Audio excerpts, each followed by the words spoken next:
Podquest. Holy shit. TV Guide presents The Krew Stairway to Heaven, the complete series, $70 or best offer on eBay. I'm thinking about it. How much are you willing to make your best offer? I would probably shoot 60. They'd come back with like 67 and I'd say, okay. Oh, here's one for $150. Why is for this the one whole cheaper? Series though? Yeah, it's the whole That's series. way better than you made it sound. Yeah, no, I know. But it's got like This the is a big TV deal. Guide. It's got the TV Guide logo on the cover. You can't win them all. I mean, I'm not complaining. How many episodes of this were we there? have 'Cause I'm planning another. You don't know this, but I'm planning another podcast as we speak. Wait, a third one? I watch and discuss all of The Krew Stairway to Heaven with Liam. He doesn't know about it yet either. I was gonna say the best part is that may well be true. I don't know. You got stuff going on. You think he'd do it? Maybe. Can't rule it out. 1998, 1999, same years as Conquest. 22 episodes, same length. Holy shit. Sister series. Hold on. I'm gonna do something really dumb. What? I'm gonna buy that right now. Is there a buy it now option? Yeah. For the 70? Yeah, I think so. I mean, if you were going to likely spend 67, then 70 doesn't seem that bad. I'm going to make the offer anyway. This is why we have a sponsor, maybe, someday. It's to compensate for your purchase of the Krew. I just offered $63. Well, maybe by the end of the episode, we'll have some closure on that. I don't know if this... I doubt this is in there, but... Oh, some of this is making it in for sure. Yeah, well, hopefully by the end of our discussion, you will possess the essence of the Krew Stairway to Heaven. Speaking of the essence... I have one good play on words for this episode ready to go. That's it. That's all I got. Is it now the time, or are you going to save it? I'm going to save it. I think when I say it will be important. Okay. To get the most impact. I'm excited. And I don't have any other sort of shocking tools at my disposal. I don't have any energy Coke because Walmart failed me. I got a closed can next to me in case I ultimately decide that I do want that sound in the episode. A closed can of what? Of Coke Energy or Fruitopia? No, it's just Pepsi because the Fruitopia is in my fridge, but it's just in a carton. So like there's no fun to that sound. Yeah, you're right. Cartons need more novelty sounds. I think every carton should have to do... When you were growing up, did you ever have contests in your school beverages where some of the milk cartons you got just didn't have milk in it and they had a sound making device that made a moo sound, and if you got that, you won prizes? Did any of that? No. Did I just say something that sounded completely insane? What the fuck? You go to school to get your fucking your lunch, your milk, and they're just like, psych, no milk for you, child. That's fucked up. We'd get like those individual sized milk cartons for kids, and Right. they would change the pattern on it, and it'd be like, you could get like a rudimentary MP3 player or like a Razor scooter. Or maybe a Toyota Corolla. I don't remember. But how you know if you won something... Hey, fifth grader, enjoy was this Toyota Corolla. this efficient compact sedan. Runs on chocolate milk. Yeah. So get drinking. Yeah, you would get one that just didn't have milk in it. It had a plastic noise making box that made a mooing sound. But what about the weight? Like, could you tell by the weight? Probably, but it's one of those things where like they would just get distributed in class. Oh. So it wasn't really a loaded game because it was just like... I bet there were some teachers or like lunch ladies or something definitely playing favorites. Maybe. We didn't have like lunch ladies because like I didn't go to a school with a cafeteria in it until I was in 8th grade. Okay. We just ate lunches in the classroom. Boy, you really dodged a bullet, man. Cafeteria is the fucking Wild West. Yeah, but I also feel like I missed out on a lot of really good getting bullied opportunities. Oh, it was prime get bullied territory. Yeah, so I had to make up for a lot of that early on in 8th grade. Okay. Well, you caught up. That's good. Yeah, we got there. And then I managed to become mostly liked, which is pretty cool.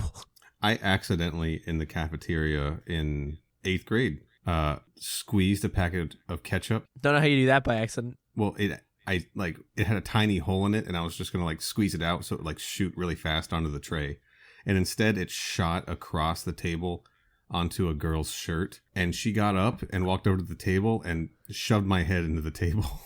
Oh my God. And said, "You owe me $12 for a new shirt."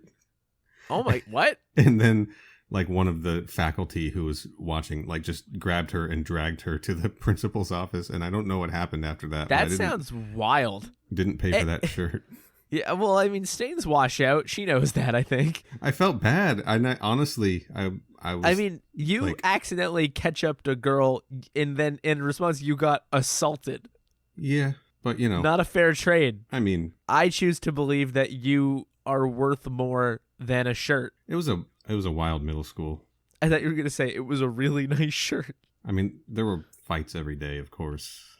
I was in at least 2 of them. 3? Definitely 2. Did you win? Fights always ultimately got broken up, and then there was a lot of talk about who won by the people. I always thought that high school fights, or just school fights, I guess, would have benefited from a points scoring system, so that even if the fight got broken up, we at least had like objective judges who knew what was happening. My first fight was right after shop class, and this guy had been picking on my girlfriend all through class. So then all the other guys in shop class were like, "You gotta fight him, you gotta fight him." And he was waiting for me outside the class, and I was like, "You stop making fun of my girlfriend." And he's like, "Fuck you, man, fuck you." And he started pushing me and goes, "Hit me." I just slapped him across the face as hard as I could, and then he gave me a black eye, and then we started throwing hands, and then he stopped fighting and just goes, "I don't want to get in trouble. I don't want to get in trouble." And he ran off. But, that sounds like you won. The teacher came out and it gave you a belt. I was tight with the shop teacher. But so, I mean, I went through the whole thing and I took my suspension, and he got his too and whatever. Anyway, made the rest of that year tense. Cut to high school, new school, 9th grade, first year, right? A full, grading period in. We had a full quarter in to the school year. Right. First period, new student in the class walks in, and it's that same fucking guy that I got in the fight with in 8th grade. Motherfucker. And I was like, oh shit. I was terrified. And then we were just friends after that. Oh, okay. Because we were both into emo music at that point, so it was cool. The ultimate equalizer. Yeah. Being sad. And then he was like, remember when you slapped me because I was being a dick to your girlfriend? And I was like, yeah, I remember. I gotta say, I really love that your opening gambit was a slap. I had never hit anyone before. That was my first fight, right? So, I know. I'm not even being condescending about it. I just think it's great. So I was like, I'm gonna smack this guy in the head, and it definitely. I love how dismissive it is to open hand slap somebody. I just didn't know what to do. No, who does? Yeah.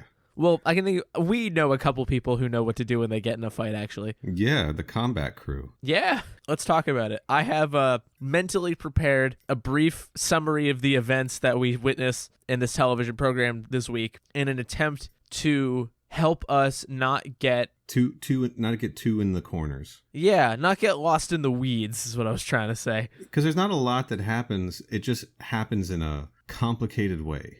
Yeah, it's the most convoluted A to B that's literally just A to B. Yeah, it's the Reservoir Dogs of Mortal Kombat Conquest episodes. So I don't know that works. Hold on. No, it's fine. Okay. You're like, I'm tired. It's fine. Okay, so we actually open with Shao Kahn, who we haven't seen a lot of up to this point. We're getting some more Shao content. Nice. Which I'm pretty into. Was that it? And yeah, that was it. And okay, so yeah, we open on Shao Kahn, who is having someone from Edenia tortured, who we learn is a servant to Princess Kitana, who you will know if you're a fan of Mortal Kombat. Don't know if you've heard of it, but it's pretty cool. And also there is a woman named Qali who is there, who is also Edenian, and they're talking about trying to find the essence of Edenia, which we learn is the soul of the realm, and what remains after it was taken over and conquered by Shao Kahn. And Kitana makes a plan where she's like, ah, shit, I need to go get this essence because it's the last hope of our realm ever coming back. And Qali is convinced into joining her, and they're like, oh, you know who we need to go talk to? We need to go talk to Kung Lao. Convenient.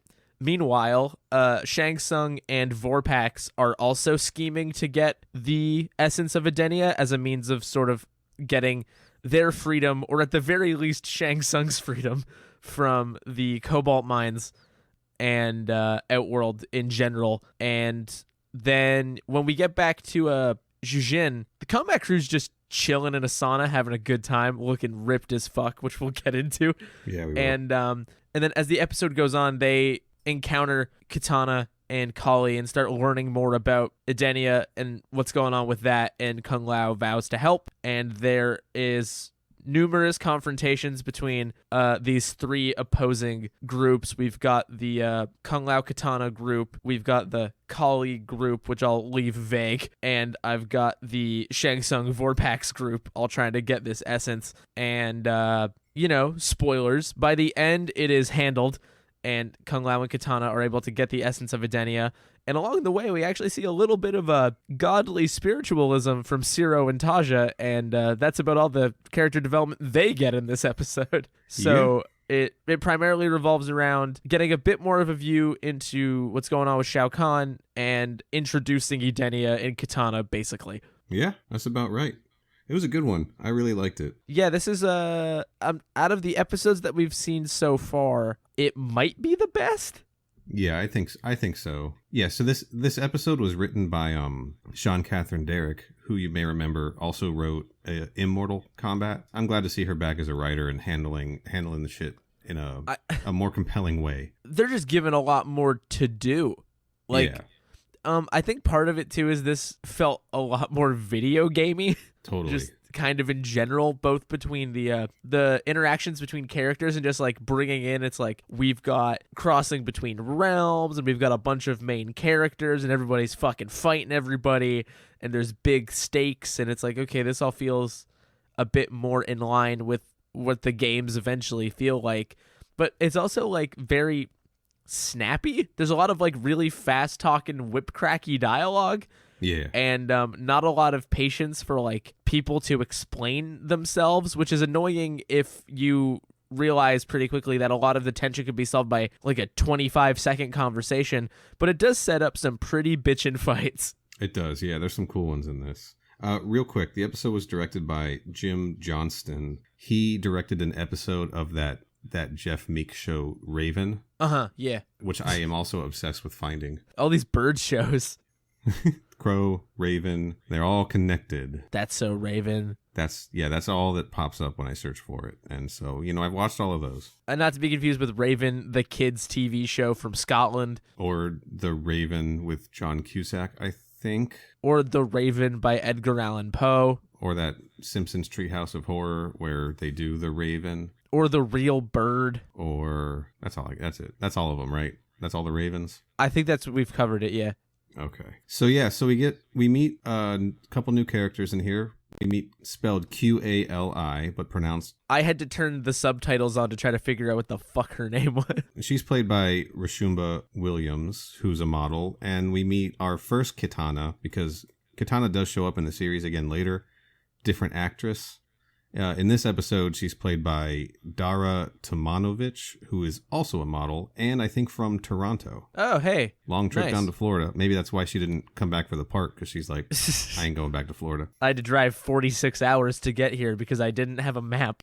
One thing I'd like to talk about with Qali's character, because you notice it basically immediately, is it that she sucks? We've got a candidate for worst outfit imaginable. Yeah. Okay. Yeah. Which is, what if weird, like, bikini-esque overall look, but there's a hood. Yeah. She has full pants on, too. I don't remember her having full pants, but maybe she does.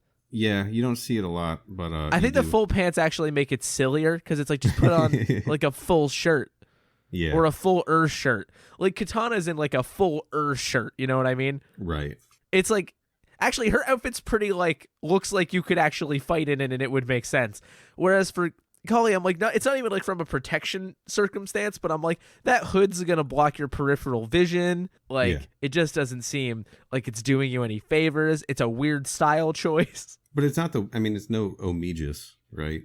It's no, but I mean, who is? We can't all be Omegus. We'll meet some characters next week who are Omegus-like in their dress. But yeah. I like Kitana's style in this. She was basically wearing the same outfit from the Mortal Kombat movie that Talisa Soto wore. Also kind of looks like she could just like walk onto a set, like a Matrix set, and be fine. Yeah, there's a scene later where they're in Zhuzhen and they're hiding like behind a wagon, and I was like, you guys don't have to hide. You're dressed to fit in Zhuzhen. Yeah, like, you're not going to look. No one's going to give you a second glance. Right at home. Yeah. Way weirder that you're hiding behind a wagon. Yeah, who are those two perfectly normal-looking people hiding behind a wagon? I am now suspicious. Says, I don't know, the sheriff? I don't know who does the law of Zhuzhen. Says that wild fishnets lady that's always in the B-roll. All right, so let's talk a little bit about the Shao Kahn stuff. I really dug the opening to this. He's got the poor servant like chained up and being branded by one of the shadow priests. Uh-huh. And that just felt like super Mortal Kombat to me. I think torture is extremely Mortal Kombat, yeah. Yeah, all the background stuff you see in like all versions of the games. And let's talk about Shao Kahn himself, also played by Jeffrey Meek, who plays Raiden. There's something about the way he looks in close-up that's just kind of weird to me. Like, I like it, and I think like the performance is good.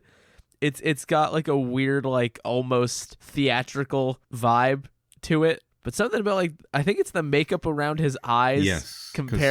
Combined with the weirdly small mask that just makes him look kind of weird. I love the Shao Kahn look in this. I think it's tight. Yeah, I get it. Like, I could see the appeal. It's just something just looks kind of strange. You're right about the eyes, because they do that blackout makeup around him. That just really makes his eyes pop. You know, but so much of that it's clearly makeup. Like I was expecting like more mask to kind of get like closer to his eyes, but it just looks like a guy sort of put like half a skull on his face, which is what Shao Kahn is. Mm-hmm. So I can't really complain. But overall, I think he carries like the weird theatrical weight of an all-powerful guy. Like someone who doesn't really have anything to worry about, so he can just be really kind of like self-interested. I don't know. I like it. I think it's good. It's real good. He's great. And you compare this to the actor. You compare his performance as Shao Kahn to Raiden, and I feel like if I didn't know, I wouldn't immediately recognize it as being the same actor. No, not at all. Also, I think part of it is just Shao Kahn feels a bit more interesting because it feels like they're letting him do stuff. Yeah. Whereas I feel like Raiden is a very prescribed like team coach kind of role. Right. And explainer man, whereas Shao Kahn is like a character. Yeah. So he's able to have a little bit more fun as an actor, even though Raiden's got the goofy shit in it. Yeah, it's the two masks, right? The drama masks. Yeah, it's that everybody knows that when Shakespeare sat down to write Romeo and Juliet, the original title was Raiden and Shao Kahn, and he named it after those two masks that everyone wears when they go to a play. Those classic theater archetypes. Yeah, you know the ones. Raiden and Shao Kahn. Oh my god. What? Is that they're called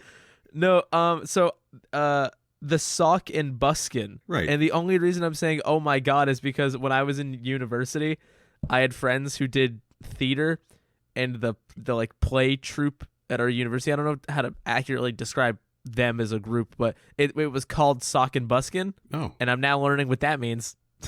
Okay. Well, shout out to Sock and Buskin. We all learned something today. We're going to get more Shao Kahn doing cool stuff. I mean, we saw him in the pilot, but he didn't really do anything except like get mad at Shang Tsung. Yeah. They're setting up with the Edenia introduction and the Kitana introduction and the Vorpax stuff that he's going to have a lot more direct things to do, which I'm into. Like having him be more involved in like the goings on of the story. Yeah, so he's torturing the servant to try to find the essence, and he's got Qali in there too, and he's like really challenging her loyalty and pointing out like, I think Kitana's a traitor, my stepdaughter, and you're her friend. I think you're a traitor too. I killed your whole family. And she's just like, no, I'm loyal to you because you're the most powerful person in all the realms or whatever. And that's basically her whole character arc is that she sucks, and she meant it when she said that. Yeah, she sucks. She the actress doesn't suck. She's doing a great job playing a shitty character full of betrayal. Qali sucks. The character sucks. Yeah. Her I don't remember the actress's last name, so I'm not going to say it. Williams. Rashumba Williams, is that right? Yeah. She's doing great, actually. I think she knew exactly what she was doing when it was like, what if I just sucked? Like, you know, like I think she did a good job. She's over the top. She's having fun with it, I think. Totally. And Qali's an interesting character because a new Adinian who grew up with Kitana, and it's like, well, why didn't they go with Jade, right? I immediately wrote in my notes that this is just discount Jade at first. Yeah, but I realized why they didn't go with Jade. It's because they put Jade in Mortal Kombat Annihilation, and she had Kitana fooled in that movie that she was a good person, and they didn't have they didn't recognize each other as having a history. So I think they were like, oh shit, we burned Jade on that terrible movie. We need to make up a new character. Let's make up a character who's almost exactly like Tanya from the Mortal Kombat games, but make her purple instead and not call her Tanya. It's like a weird mix between Tanya and Jade. We'll call them ANAT. Nope, that's a bad name. Nope. Let's do Qali instead. Janya. Janya. Tade. Yeah. And then they're like, fuck it. Let's call her Qali with a Q. The Q stands for question. So after that scene, I think we go to the We go to the fucking sauna, baby. We go to the sauna. Where the 3 hottest living people are. Look at Ciro's fucking pecs, dude. Yeah. Oh my god. Once again, I recommend you check out Bloodsport 4, The Dark Kumite. I don't want to spend part of every episode objectifying the cast of this show. However, and honestly, I think my favorite part about the sauna scene is that the 2 people they're showing off are Kung Lao and Ciro. Right? Like, Tasha's just kind of in the back and is fully covered. Yeah, whereas they're just like fucking out there. Yeah, she's fully toweled up. They just got it around their waists, right? And they're just fucking they're ripped in different ways, and that's important. Yeah. Like, Ciro is huge, right? Like, he's just a big man. Yeah, he's a tank. So he's got giant muscles. Whereas Kung Lao is like cut. Right. And he looks like he's like deceptively ripped. Yeah, and like Daniel Bernhardt bursts out of shirts. Whereas Kung Lao, Paolo Montemagno can wear a shirt normally. Do you think that's why some of Ciro's shirts don't have sleeves? Because he just flexed them clean off. Flexed them into a vest. And he's like, shit, I need a new shirt for church. Yeah. But yeah, they're hanging out. Taja made some deal with a woman she met named Mei Lin in the bazaar to get some sauna time in exchange for some stuff from the trading post. So they're just in there taking their time trying to recover from all the fights they've had. And Ciro's still on his...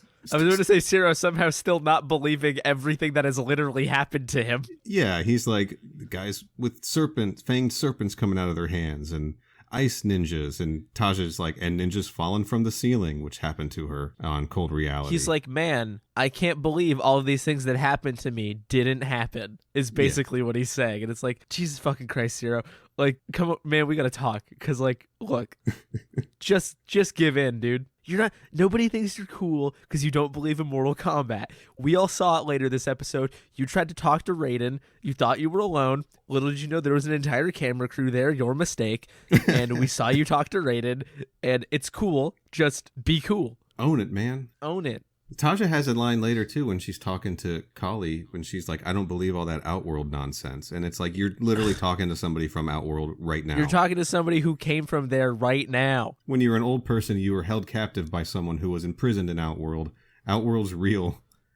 Get on board. Yeah, I think that Kung Lao has to start taking them on more of his adventures because they would see a lot more portals. Definitely. And I think just like that might sell them a little bit. Yeah, but then Ciro would be like, that portal wasn't real. That portal looked like CG to me.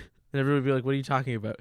I do think that then there's a brief moment where Taja's like, boy, it was great finally having a friend until that person stole from me and we had to fight them. Yeah.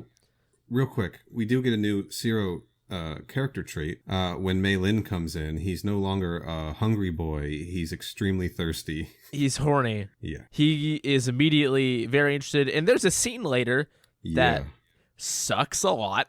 Yeah. That we'll cover where we maybe get some more of that. and it's not great. The only thing I'm holding on to with that is just remembering that he said he spent most of his life living at the trading post. Sounds like he was raised by the Baron. No excuses. Yeah, I'm holding out hope that he's gonna learn. I'm not making excuses. Yeah, for but him. I don't know. Kung Lao was pretty into it as well. Well, he was very much in on that bit. I didn't.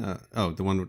When we get to it, which isn't too far, we'll get into that a little bit more because I disagree. Yeah, well, because this part is just Tasha talks about finally making a friend, and then that person's bad, and she's like, "Oh fuck, not again." Meanwhile, she's got 2 friends. Yeah, Mei Lin, who is her new friend from the bazaar, locked her in the sauna and stole all the gold from their pockets and ran off. Right. Then we learned that Vorpax had been spying on the torture scene and has filled Shang Tsung in on everything. And basically, Shang Tsung is like, if I get the essence, I can bargain my way out of the mines, but I can't leave because of all the spies. So Vorpax, go steal the essence for me, and we'll both be free. Well, he'll definitely be free. Right. He seems a little bit unsure on how interested he is in making sure Vorpax is free. I think it's just his management style. Uh-huh. I think he plans to take her with him.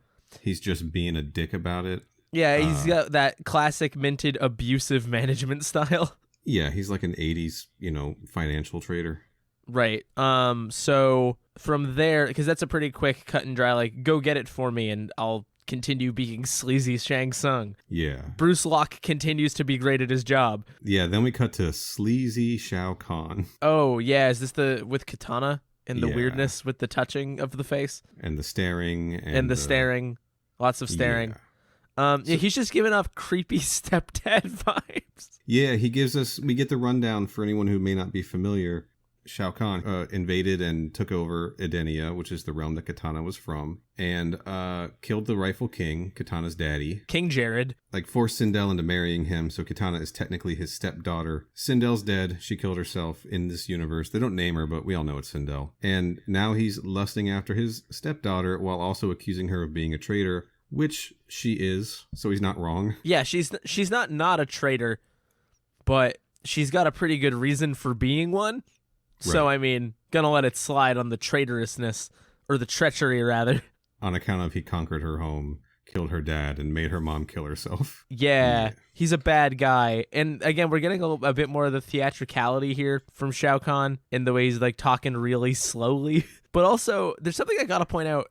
Why does... And, this is consistent with how we've been discussing it so far. I do just have a line here where I'm like, why does Katana talk like Shakespeare? Well, she's a princess. But it's maybe not precisely in, like, her word choice. She's not being, like, yonder there. Like, you know what I mean. But there's something about the way she speaks that is very, like, I guess regal would maybe be it if we want to look at it that way. I just found it weird because nobody else really does that.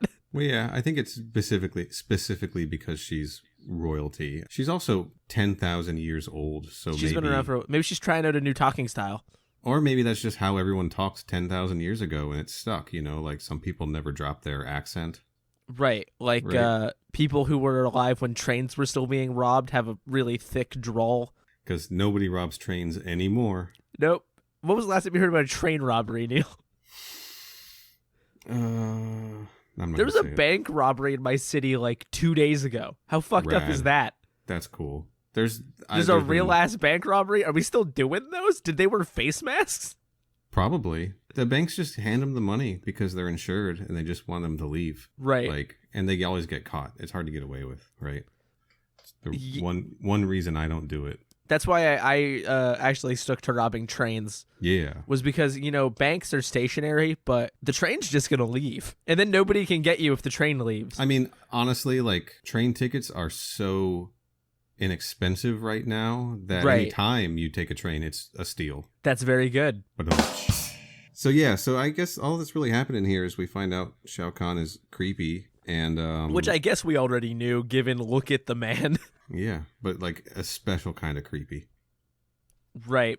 And from there I kind of just want to skip to the part where Kitana and Qali meet the crew because I don't remember anything else that happens. If there was stuff in the middle. There's one thing I think is cool to mention. Okay. Is so after her conversation with Shao Kahn, where he's accused her of being a traitor, etc., Katana meets up with Qali. Right. And they just kind of talk, and Kitana's like, yeah, he suspects me of knowing where the essence is, and but I don't care. I have to go to Earthrealm to get it, right, and keep it safe. And Qali's like, no, he'll kill us. Don't go. I'm going with you, because again, she can't be anything more than obvious about how like fucking traitorous she is. And they talk about how travel to Earthrealm happens, which is kind of cool. They have to travel to a neutral realm first, and then they can travel to Earthrealm. You can't apparently go directly, or they can't at least apparently go directly from Outworld to Earthrealm. So she mentions that they're going to go through Zatera, the train station realm, the reptile realm. I actually did not catch that they said Zatera. Didn't even remotely clock that. Yeah, she drops Zatera. That's the reptile. That's the realm that Reptile and the Saurians are from. I guess not conquered yet. Then? Yeah, well, we will learn about that in a later episode, but essentially Shao Kahn in this universe recognized the reptile, the Saurians, as like useful allies, so he didn't destroy the realm. He left it. Weird. Yeah. Doesn't really seem like his MO. No, but they had a whole bunch of Saurians in the movies, so I think they were like, we have to make sure that that place still exists. Yeah, we're going to get into some Saurian shit later on. It's actually pretty sweet. Multiple episodes worth of reptile shenanigans. So nice. So yeah, so Qali and Kitana pop into Earthrealm, and they meet this guy who we have avoided mentioning so far. Darren. Daahraaan. Darren. And Darren is an Adenian who stayed in Earthrealm to guard. Adarian? He's an Adarian? He's an Adarian. Because his name's Darren? I get it. It's good. You'll hear about this Darren guy. Yeah, so he tells Kitana only where the essence is, and tells her she's got to go find Kung Lao. So off to Zhuzhen, right? Cut to Zhuzhen. Nighttime. Zero and Kung Lao trying to find Mei Lin and get their money back. I don't even want to talk about this. They find her, and they find her in an alley, and Zero grabs her and covers her mouth so she can't scream. And then they make a bunch of really gross jokes about like finding where she's hiding the money on her person, which culminates in some banter and Kung Lao getting it from like out of her shirt and making a joke that Zero will get the next one. Gross. Very bad. My read on that, it's not better. Let's be clear. It's only better for Kung Lao. Is that Zero grabs her and holds her, and Kung Lao's like, hold her while I search her for the money. And Zero's like, she doesn't have any pockets. Maybe I should do it. Because he's... Bad. Stop. Yeah. And Kung Lao just kind of like gently reaches into like, you know. Yeah, it's not like aggressive. It's just like the concept of the scene is bad. I don't think when he said you get the next one, he meant you get to fondle the next woman. I think he just meant you can search the next thief. I mean, sure is. I think it was more of a dismissive, like, is there going to be a next one? You know, the next one is probably a dude. I don't think he was. Even if it is, it's still just like, if your line can be interpreted that way, write it differently. Sure, but this was 1999. I was basically not there. But yeah, so that wasn't great. But what is pretty good is that Qali and Kitana get to the Kombat Krew hangout, and the Combat Club. The Combat Club, there it is. And what we we just get a cool fight. It's not clear why people are where they are, and Taja does not trust their whole shit. And then Qali and Taja fight, and it's a good fight. Yeah, Qali's... so they're trying to find these people who are supposed to help them, and Qali's just like... really confrontational. Yeah, super confrontational immediately. And yeah, Qali and Taja fight, and it was a really good one. A lot of wires in this one. Pretty sweet. I like when Taja grabbed that torch and she was like swinging it around. Yeah, and there was a part where Taja gets kicked into the wall. Yeah. And it just looks really good.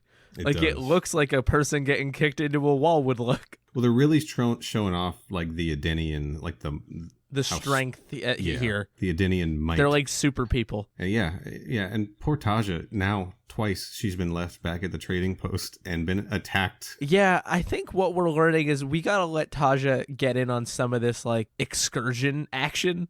Yeah. Because mostly when we don't do that, we get Taja in positions where she can't do anything but get beat up by somebody. Yeah, which happens here. She gets thoroughly beat up by Qali, and then Kitana comes in and says, we don't want to hurt you. And it's like, well, too late. Yeah, too late. Your friend just beat the shit out of me. You fucking clowns. So Kung Lao and Zero show up, and of course they don't trust Kitana and Qali because what the fuck? They just beat the shit out of. And again, this is a classic example of, and I'm not blaming the writer for this, but it's like could really just be pretty easily solved with like a conversation that nobody seems willing to have. Yeah, like, they have a conversation. It's the wrong conversation. Like, yeah, nobody is giving just like the information required. Right. Kitana's just like, we need your help. Darren sent us. Yeah, hey, Kung Lao, you remember your boy Darren from the 7-Eleven? He's like, yeah. I know Darren. He used to train me at the Temple of the Order of Light and give me free Slurpees. And so I'm just picturing like in the middle of Jujin, just a place you can buy Slurpees. I was picturing them training with Slurpees in hand. That's pretty good as well, actually. It's really I was about to say just a dabble, do ya, which is not the right response to what I was trying to say. I was trying to say something about like two great tastes taste great together because both our jokes were funny, and that just didn't come to my brain right away. Anyway. It's like when you mix two flavors of Slurpee. There you go. Two great tastes that taste great together. Yeah. Like when you get cherry and Coke when you want to approximate energy Coke. Yes. So nobody trusts anybody, and until they agree to go see Darren. The plan they settle on is Kitana and Kung Lao are going to go see Darren. Qali's going to stay behind with Zero and Taja. Right? That's probably the best plan because they're afraid, like, because, you know, the Adenians are strong and they don't want them both going with Kung Lao's, right? So. Right. And also, I feel like Kung Lao just has a thing where he doesn't like bringing them to important things because those are also potentially dangerous things. Yeah, he's still hung up on their safety, which is feels silly because we've almost never successfully protected anyone's safety. A lot of people have died. So then Kung Lao and Kitana go find Darren, and Darren is dying, and his dying words are a poor choice of words because he says Outworld, and then he looks at Princess Kitana and says Princess, daughter of the Emperor, right? Yeah, which again, wrong words, dude. No real reason for him to say that at all, and no reason why that could not be immediately explained. Because Kung Lao's immediately just like, fucking excuse me, Darren, and yeah.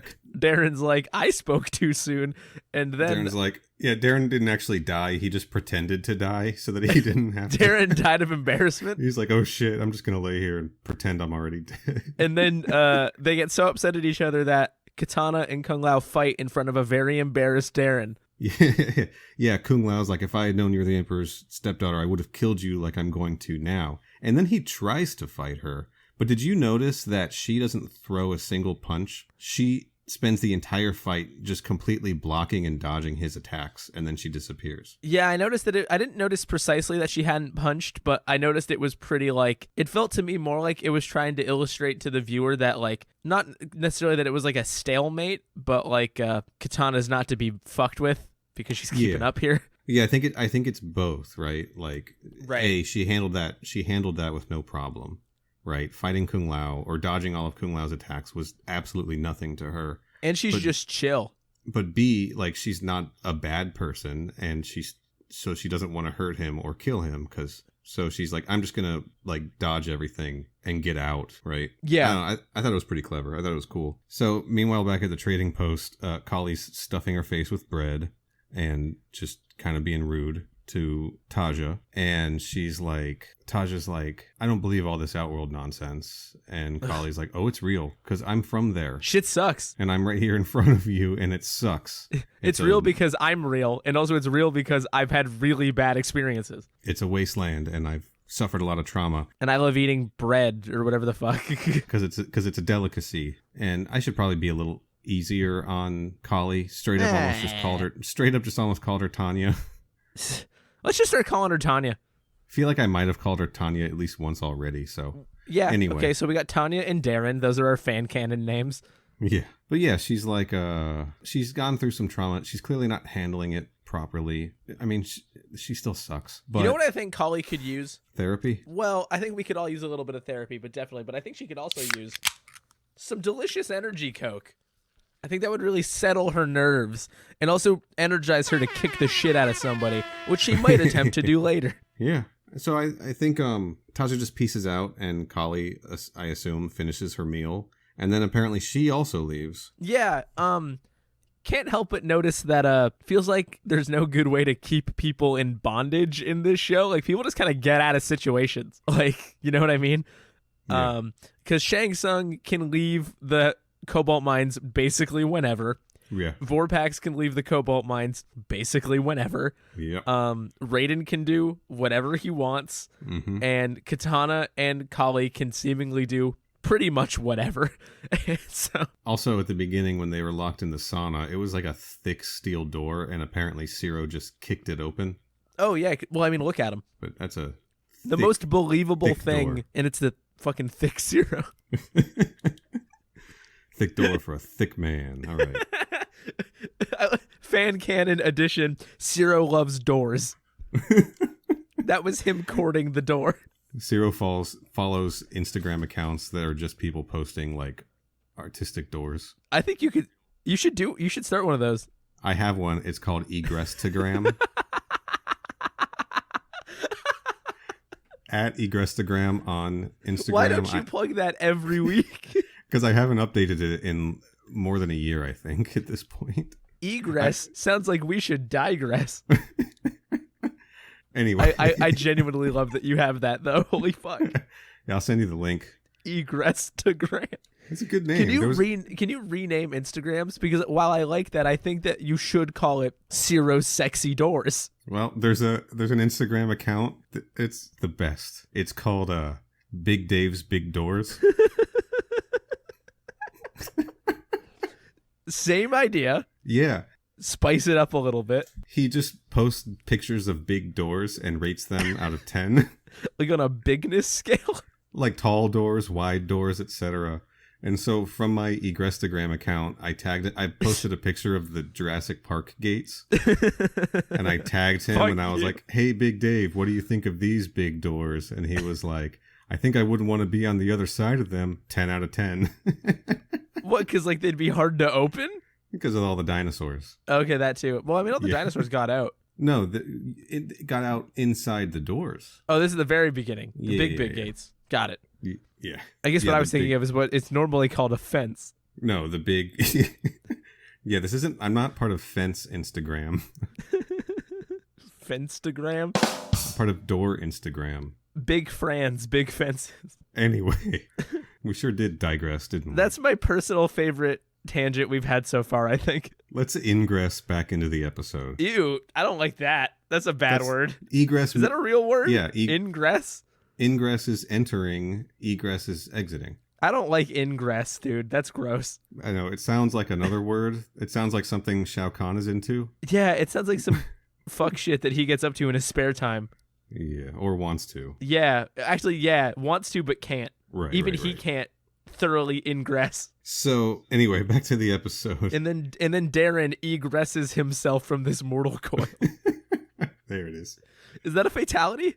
Yeah, it is. And we learned that it was Vorpax who did it. Which is actually, I'm going to be honest, that was pretty sick. Yeah. I like that Vorpax is getting involved a bit more. Yeah, she got some shit to do in this episode. The reveal later on of her presence is fucking amazing. Yeah, it's good. So, speaking of Vorpax, she's filling Shang Tsung in on everything. And he's just like, why are you here? About Darren and how she killed Darren, and that Kung Lao thinks Princess Kitana did it, so he's trying to kill her, and Shang Tsung's like, ha, she's gonna kick his ass. She's 10,000 years old and super strong. And then Vorpax is like, she's 10,000 years old. I need to get her skin cream. I loved that. The fact that it was like, dude, hit me with the skincare routine is just fucking amazing. And it feels like ahead of its time, because skincare routines are such a meme at this point. Right. That for Mortal Kombat Conquest to be ahead of the curve vis-a-vis skin routines. Vorpax is an influencer. Vorpax would do great on Instagram. She would, yeah. So that's Shang Tsung sends her. He's like, go keep tracking them and get me the essence. And that's that. All about this essence. Ugh. I know. Give me something else to do. Like fight my friends.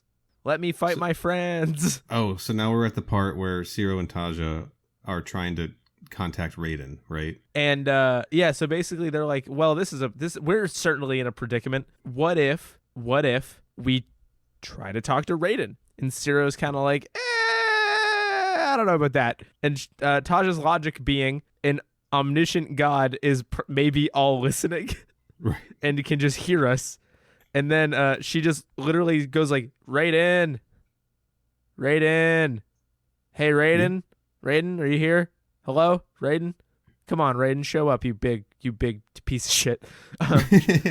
Basically, the tone in her voice. Yeah, and then he doesn't, and she goes, fuck this. But then she leaves, and then Zero goes, Raiden?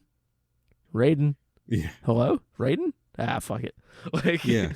Neither of them said please. I think he's a big stickler for the pleasantries. Right. I think he was waiting for a please. Yeah, I think so too. Because like Kung Lao doesn't even have to ask for him to show up, and he does. Right. So I think they crack jokes sometimes where they're like, "You're never here when we need you, and you always show up when we don't." Yeah. Well, I mean, he's a busy guy. Right. He's busy carrying people on the beach with one set of footprints or something. Yeah, the other set of footprints are from when Raiden stopped walking with you and fucked off somewhere else, and you walked by yourself. I think we established that in episode 2. Oh, did I make that joke already? Damn. Yeah, it was a callback. Yeah, totally. So now Kitana is being chased by Kung Lao, and she is not worried about it at all. And she fucking throws a fan, right? Yeah, she does the thing. She does the katana thing, and it's the same. It's been modified a little bit, but you can tell it's like the same, like metal fan prop. It's the same idea, yeah. Yeah, I was happy to see that prop again, and it sticks into a tree, and she's like, "Next fan cuts your head off if you don't chill the fuck out, dude. Let me explain things." And she gives him the spiel, right? The whole Shao Kahn invaded Dedenia. Yeah, Killed Daddy. Mommy killed herself. Dad gave me the essence because it won't survive in the Outworld. I brought it to Earthrealm. I gave it to Darren. It's somewhere near the Temple of the Order of the Light. Go find it. I'm going back to Outworld. Go find it and hide it somewhere else. I'm going back to Outworld, right? That's the plan. Yeah, that's the plan. Kung Lao finds the essence, right? It's like this wall, this like stone wall with like a shelf in it. Yeah, it looks like a place where, have you ever seen the television program Jungle Run? No. So Jungle Run, it's a game show for kids where there'd be like a series of challenges, and you're in the jungle. You've got a guide who is the host, and you're trying to get like monkey statues that give you time. In the final challenge. And all of this is to say that there are ruby monkeys that you can get that are usually hidden a little bit or like harder to access. And that red pouch in that hole in the wall just reminded me of that. It sounds like Legends of the Hidden Temple. It's definitely a bit like that, yeah. Okay. But it's made in the UK. Yeah, so it's this shelf. It's just kind of a shelf, yeah. With this like flowery vine growing around it, which is important. And this like red velvet bag hanging there in the middle, right? And like it was a weird cut, right? Because it's basically Qali and Kung Lao reaching for it at the exact same time. Right. So we know that's where Qali went. She went to get this thing. She figured out where it was, right? Yes. I don't know how she figured it out. I'm not sure the episode tells us how she figured it out, but she figured it out somehow. Maybe she pieced out and just started tracking Kung Lao. That's the only thing I can think of that makes sense, because she hadn't been told where it was, from what I remember. But that doesn't matter, because they're going to fight. Kung Lao's like, you're betraying Kitana, and she's like, if I don't get this for Shao Kahn, he's going to kill us all. Edenia is a lost cause, right? And I'm looking out for myself, and still claiming she's looking out for Kitana's life. Right. And then Kung Lao's like, you killed Darren. And, and she's like, no, I didn't. And you fuckers, you killed Darren. And then Vorpax is like, I killed Darren. And she's standing like on top of a stone archway, like Spider-Man. Right. And she just like does a flip down. I really want to put a fine point on this. The low angle shot that reveals Vorpax. And she's just standing there all fucking triumphant. I know. Really amazing. It's so good. I think she's just thrilled she gets to do something finally. Yeah, straight up the actress looks like she's like, Let's fucking go. She's in the sunlight for once. She's not poisoning monks. She's not having bad stuff happen to her in the mines. She is out in the world, happy to have another layer of clothing on, I'm sure. Totally. Because she's got like that cloak. Yeah, and Vorpax and Tanya. Yeah, just call her Tanya. It's fine. Vorpax and Qali know each other. Qali's like, oh, she works for Shang Tsung in the mines. I know her. And then a fucking fight happens, right? And that was a cool fight. Yeah, it has somebody running up somebody else's back to kick better. Yeah, the fight ends up being Qali and Vorpax against Kung Lao. Yes. Right? Which is I don't understand that partnership, but yeah, they worked really well together too, which was interesting. mysteriously well. I was anticipating like a rad like one-on-one fight, right? Yeah, I wanted it to be like a triple threat match. That would have been cool, but that's not what we got. But we did get a pretty cool fight anyway. And this is where shit gets messy, because this is where like just the party's going off and everyone starts showing up, right? Right. I do wish we also kind of got more of that fight, because while that fight is long, I feel like it does get kind of interrupted a little prematurely. Yeah. But it is really good. I want to point that out. Like, the choreography is fun. They're making good use of the fact that there's 3 people, which we haven't really seen a ton of up to this point. Yeah, and we get to see Vorpax. We get to see her, like, it turns out she is it seems like everyone in this world is a fighter, right? Yeah, everyone can just kind of do martial arts really well. But she can hold, she's definitely, like she was hinting at in the Warrior Eternal, she's definitely some sort of a warrior. And she was doing like, her fight style was cool because she was doing a lot of like low to the ground sweeps and stuff like that. Yeah, totally. It felt distinct. And I think that's how like Qali was able to do like the jump off her back and kick Kung Lao in the face move. Yeah, which was sick as hell. That was rad. That was my favorite special move of the episode, I think. Yeah, I think that's contender for move of the show. I love that. We got to do a rundown at the end of this season where we do best fight moves. Okay, I already know mine, and it's not even really a fight move. We make the rules, Neal. It's our own lists. It's a getting ready to fight move. We'll get to it. You're gonna love it too. I know you are. I'm not even gonna have to tell you what it is when we sit down to talk about it. I'll just immediately love it. You'll bring it up before I do. Is Ciro gonna reload his arms Henry Cavill style? I watched that Mission Impossible fight just for fun the other day, just to see that part. I'm not kidding. Because it's fucking cool. It's fucking cool. And he just did that. That wasn't scripted. Wait, yeah. Henry Cavill just did that? Yeah, that was like an ad lib. Maybe his sleeves were just actually in the way then. Who knew? Could be. Anyway, Henry Cavill's not here, and no longer is our boy Darren, R.I.P., but there are a few other people. Yeah, Shang Tsung shows up and he interrupts the fight, and he's doing he's trying to goad. He's like, hey, loser, fight me again. And for a split second, I genuinely was like, is Kung Lao really going to fall for this shit again? Is he going to waive the rules again? Because it seemed like he might. Yeah, it worked once, but then he was like, I can't we can't fight because of the Elder Gods. And he's like, hiding behind the Elder Gods rules, whatever. Shang Tsung's like, rules are for losers. And then he tries to magic the essence, the red bag of essence to him. Which he does. And, Kitana also shows up. Fan just flies in from the side of the screen, hits the bag. And Kitana's there too. And now Kitana knows that... You got to secure the bag. Now Kitana knows that Qali's a shit. So we got Shang Tsung, Vorpax, Kitana, Kung Lao, and Qali there.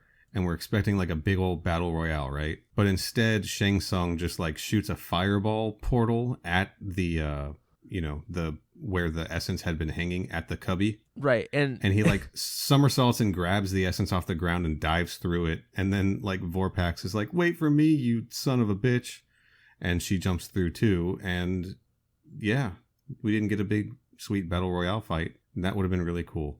It would have. As much as Shang Tsung can't fight Kung Lao, he can fight other people, right? Like it would have been rad to see like Kung Lao versus Kitana, right, or something like that. I don't know.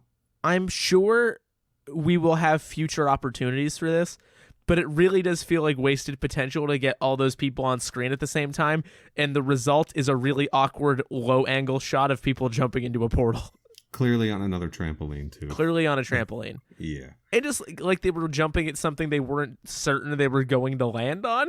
Yeah, there's not a lot of confidence in Vorpax's jump with that. No, she looked a little concerned. And like, I get it. I would probably also look a little concerned. Yeah, same here. So Yeah, anyway, so they get to Outworld and Shang Tsung is like, oh, fuck yeah, I got a bag of maggots. Fuck yeah, dude. Yeah, he opens the bag thinking he's got the essence, but nope, he's just got a bag full of maggots. And then there was like that awkward, I loved it, but like when he's realizing like I can't turn Kitana in and Kitana can't turn me in because then he'll know that we're traitors, right? Right, yeah, I do like that there's a stalemate where it's like, well, nobody can do anything about this, but I'm pissed that we failed.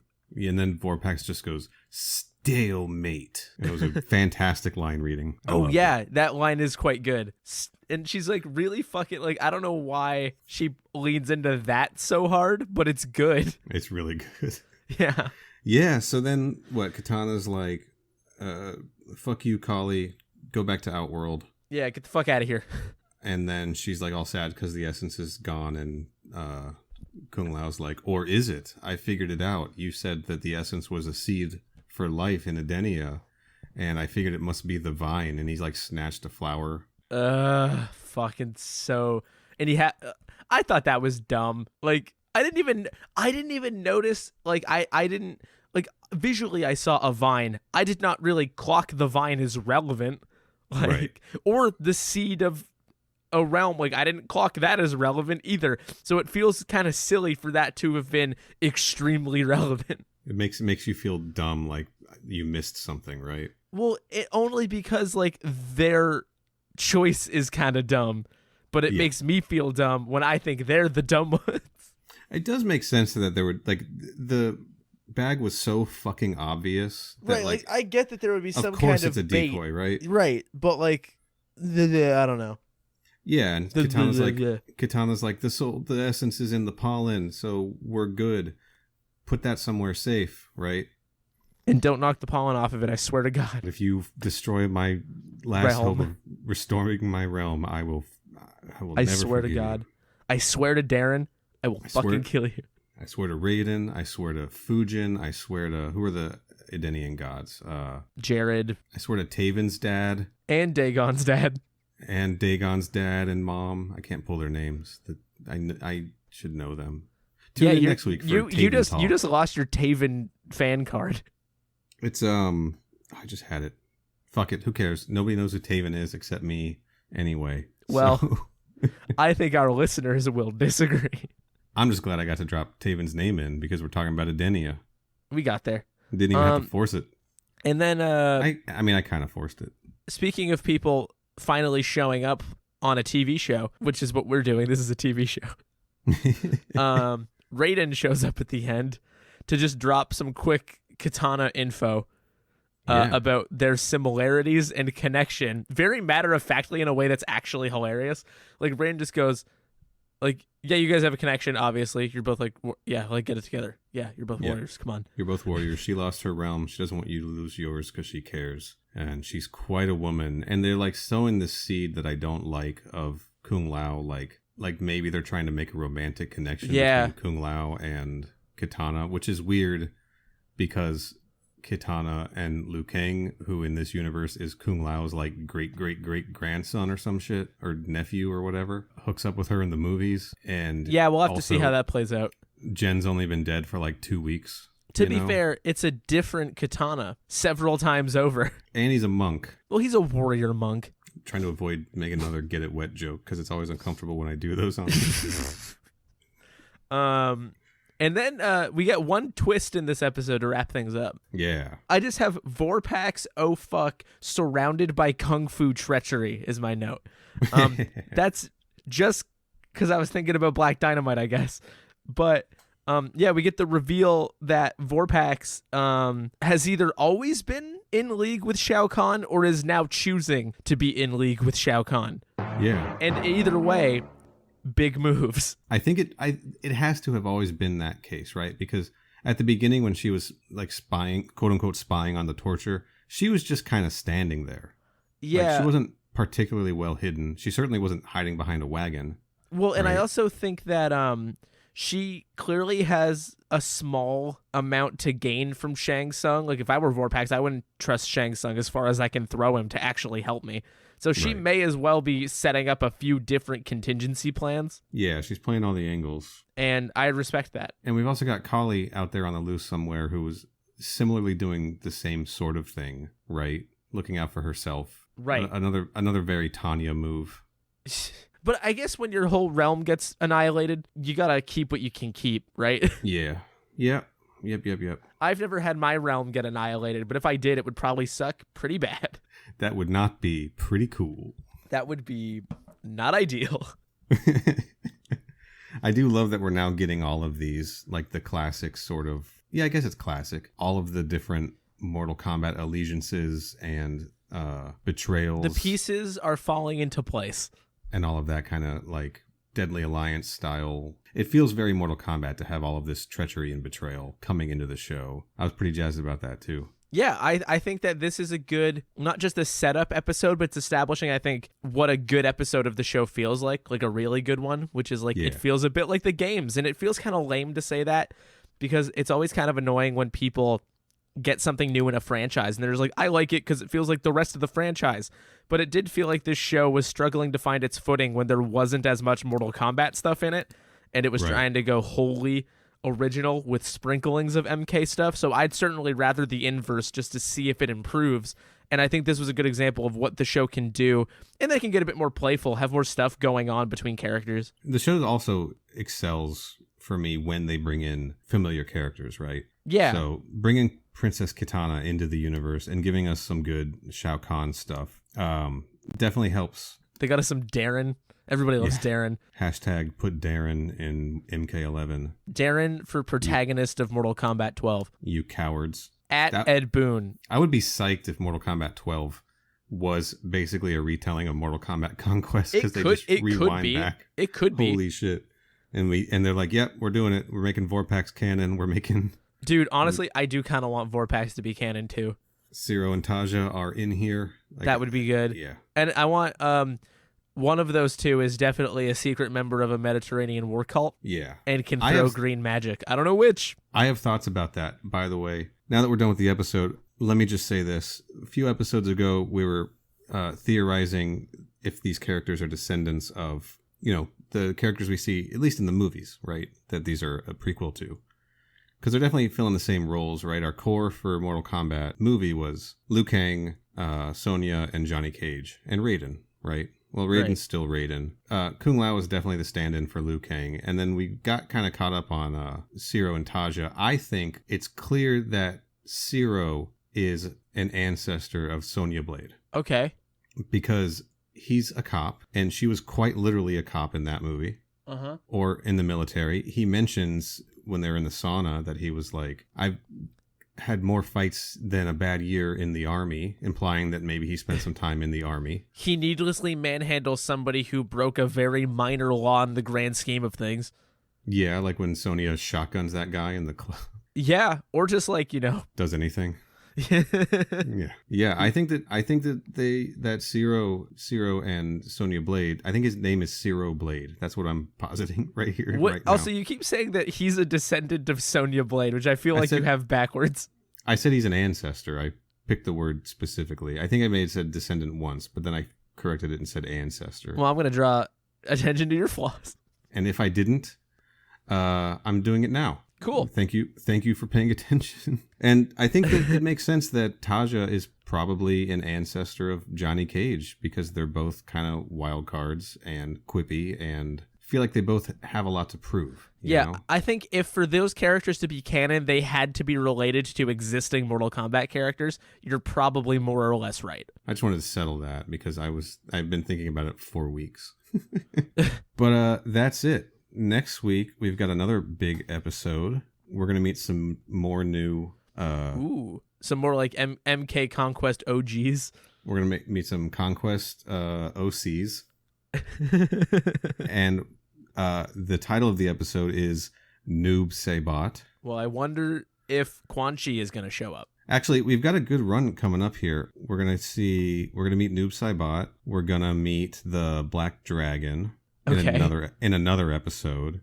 Then we've got another kind of one, and then we're going to meet Quan Chi finally. So in a few weeks, we'll get some Quan Chi action. 3 out of the next 4 episodes are going to pull in some game stuff, so that's pretty sweet. Yeah. And the 4th one, everybody quietly plays a game of Scrabble. The fourth one is a big Taja Vorpax episode, so Oh, I think we'll just them? That's an interesting combo.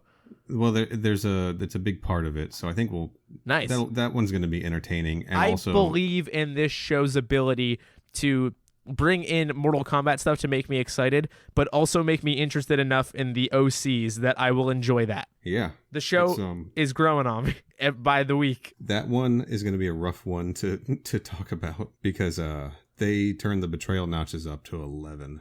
Oh, dude, I love Betrayal. Yeah, it'll be a fun one. Anyway, Neal, this is where I need to tell you that I've been recording a different Mortal Kombat Conquest podcast with somebody else. so have I. Oh, fuck. Who have you been recording it with? A guy named Lane, Laen. It's sort of like your name backwards. Who have you been recording it with? This guy named Yorick. Oh, fuck! Oh, no! I've been recording with this guy named Yorick. Are these the lamer versions of ourselves that we talked about? Alas, poor Yorick. I knew him well. Shakespeare, baby! All right. let's get out of here and go hide the essence of the realm. Let's go hide the essence of our podcast somewhere no one will find it.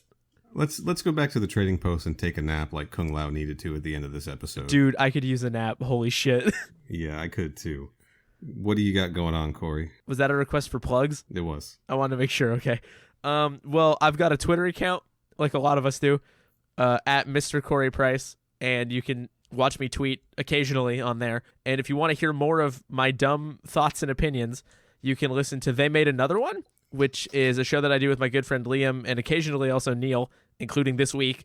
So go check that out. Yeah. Where we talk about old sequels, reboots, and remakes that people don't really talk about anymore, and big franchises. Most recently, to celebrate the season, we did Halloween, The Curse of Michael Myers. And boy, howdy, we've got a lot of thoughts. Us? You don't say. Yeah, that's going to be fun. And hey, welcome to anyone who found this podcast through They Made Another One, because Corey only just recently started plugging it on there. That was a tactical decision, so we had a backlog. Okay, all right.